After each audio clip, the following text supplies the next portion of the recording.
സംയുക്ത ട്രേഡ് യൂണിയനുകൾ ആഹ്വാനം ചെയ്ത ദേശീയ പണിമുടക്ക് പുരോഗമിക്കുന്നു. അർദ്ധരാത്രി മുതൽ ആരംഭിച്ച പണിമുടക്കിൽ ജനജീവിതം സ്തംഭിച്ചു. പാലായിൽ പണിമുടക്ക് പൂർണ്ണമായിരുന്നു.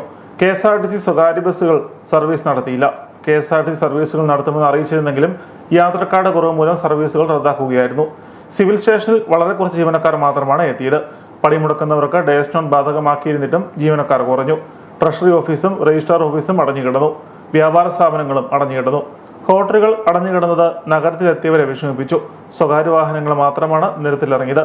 പാലായിൽ പണിമുടക്കിയ തൊഴിലാളികൾ പ്രകടനം നടത്തി. CITU, INTUC, AITUC, KTUC തുടങ്ങിയ സംഘടനകളുടെ നേതൃത്വത്തിലാണ് പ്രകടനം നടന്നത്. രക്തരൂക്ഷിതമായ സമരങ്ങളിലൂടെ നേടിയെടുത്ത സ്വാതന്ത്ര്യത്തിന്റെ അടിസ്ഥാനത്തിലാണ് ഒന്നാമത് ലേബർ കമ്മീഷൻ തൊഴിലാളികൾക്ക് കൂടി അനുകൂലമാകുന്ന തരത്തിൽ ഇന്ത്യയിൽ 29 ട്രേഡ് യൂണിയൻ നിയമങ്ങൾ പാസാക്കിയെടുക്കുന്ന സാഹചര്യമുണ്ടായത്. ഇത് വെറുതെ ഉണ്ടായതല്ല. എത്രയോ തൊഴിലാളികൾ ധീര രക്തസാക്ഷികളായി മാറിക്കഴിഞ്ഞിട്ടുണ്ടാകും.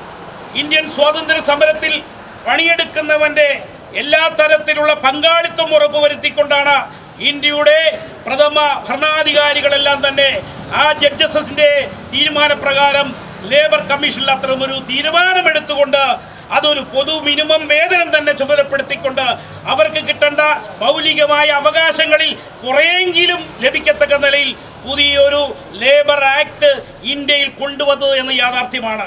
ഈരാറ്റുപേട്ടയിൽ പണിമുടക്ക് ദിനത്തിലും തുറന്നു പ്രവർത്തിപ്പിച്ച സ്ഥാപനങ്ങൾ സമരാനുകൂലികൾ അടപ്പിച്ചു. Aruvithura post office, ESAF bank, SBI ശാഖ, KLM Axiva gold loan branch, Muthoot finance, Muthoot gold loan ബ്രാഞ്ചുകൾ എന്നിവ സമരാനുകൂലികൾ അടപ്പിച്ചു. ഇന്ന് മോഷണമൊന്നും വേണ്ട ആർക്കും.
പ്രകടനമായി എത്തിയാണ് പ്രവർത്തകർ സ്ഥാപനങ്ങൾ അടയ്ക്കാൻ നിർദ്ദേശം നൽകിയത്. നഗരത്തിൽ മറ്റ് സ്ഥാപനങ്ങൾ അടഞ്ഞുകിടന്നു.